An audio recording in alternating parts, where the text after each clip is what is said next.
Bonjour, alors dans cette capsule, nous allons parler de la quantité de matière, notée petit n. Nous allons effectivement faire quelques rappels de secondes et voir de nouvelles notions.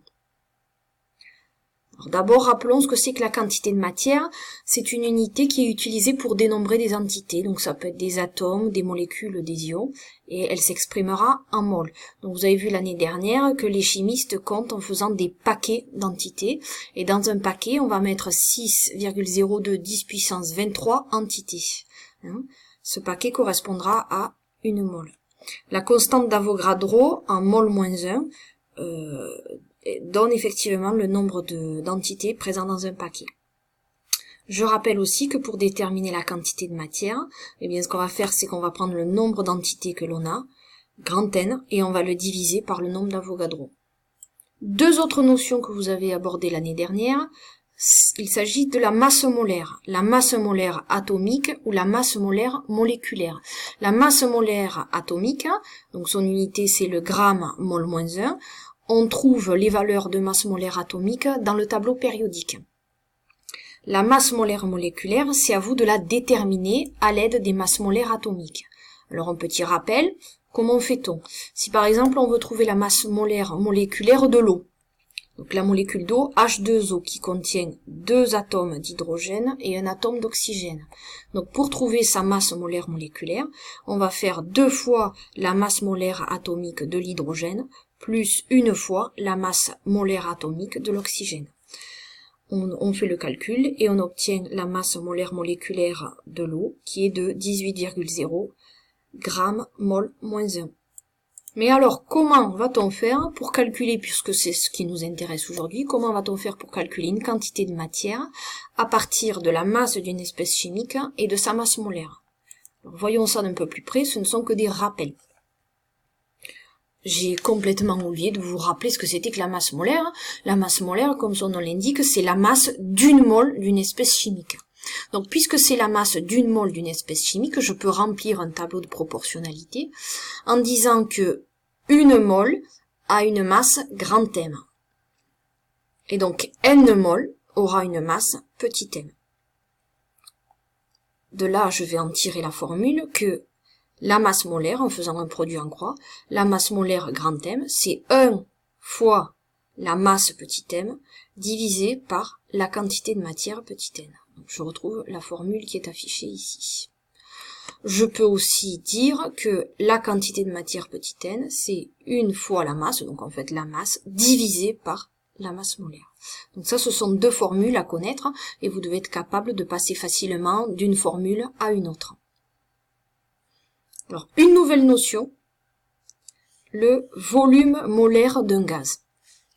Alors, volume molaire, en fait, il va s'agir du volume d'une mole de gaz.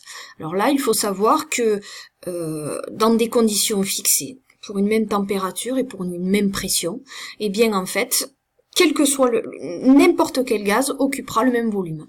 Donc, si je prends, par exemple, du dioxygène, une mole de dioxygène ou une mole de diazote, ça occupera toujours le même volume.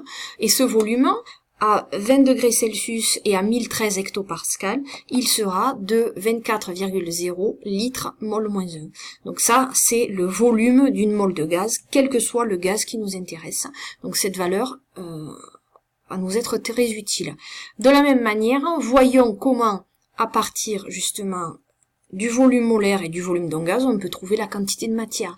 On va procéder exactement de la même manière que pour la masse molaire.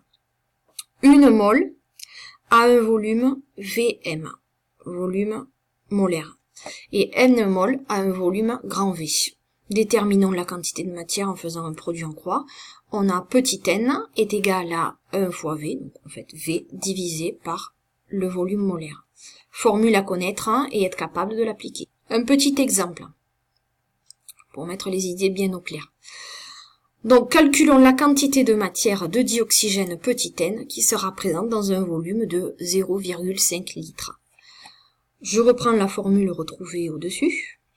Si le volume donné dans l'énoncé est de 0,5 litres, le volume molaire, attention, on a dit que c'était à une température, à une pression fixée, vaut 24,0 litres mol moins 1.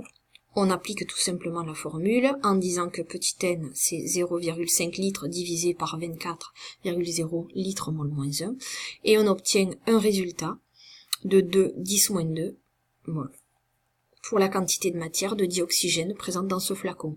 Donc si vous avez bien compris, quelle sera la quantité de matière, mettons, de diazote présente dans un volume de 0,5 litres? Eh bien, on obtiendra exactement le même résultat.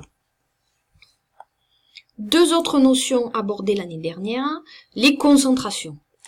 Alors, on peut utiliser deux types de concentrations différentes. Premièrement, la concentration massique, alors on peut la noter T. Elle s'exprimera en grammes par litre, c'est-à-dire en fait la masse d'espèces chimiques présente dans un litre, tout simplement. Pour déterminer la concentration massique petit t, on va faire la masse divisée par le volume. C'est bien ça, puisque la concentration massique, on a dit que c'était en grammes par litre, donc il faut que la masse soit en grammes et le volume soit en litres. Deuxième notion qui peut peut-être être une nouveauté pour vous, c'est la concentration molaire. On la notera grand C, et en fait c'est exactement le même principe que pour la concentration massique, sauf que en fait ça va être le nombre de moles présents dans un litre. Donc pour trouver la concentration molaire, eh bien on va donner la quantité de matière présente dans un volume, donc la quantité de matière divisée par le volume. Ces deux concentrations en fait sont liées l'une à l'autre. Alors regardons un petit peu comment on fait pour relier ces deux concentrations.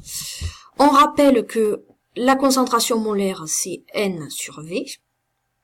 Précédemment on a vu que la quantité de matière c'était la masse de l'espèce chimique divisée par sa masse molaire, donc on divise à nouveau par le volume. On obtient petit m divisé par le volume fois la masse molaire. Et là, en fait, qu'est-ce qu'on reconnaît ici? Masse divisée par volume, ce n'est rien d'autre que la concentration en masse, qu'on a noté petit t. Donc on se retrouve avec la concentration molaire C, qui est égale à la concentration massique divisée par la masse molaire de l'espèce chimique. Alors il y a deux autres notions que vous devez connaître dans ce chapitre-là, mais on va pas y revenir, c'est à vous de faire le boulot tout seul. C'est puisque vous avez tout vu l'année dernière, ces deux techniques qu'on reprendra en TP notamment, la dissolution et la dilution. Donc je vous propose d'aller voir la vidéo qui est ici, vous n'avez plus qu'à cliquer sur le lien pour reprendre ce que c'est que la dilution et revoir une formule qui est importante lorsqu'on fait une dilution qui nous sera très utile cette année.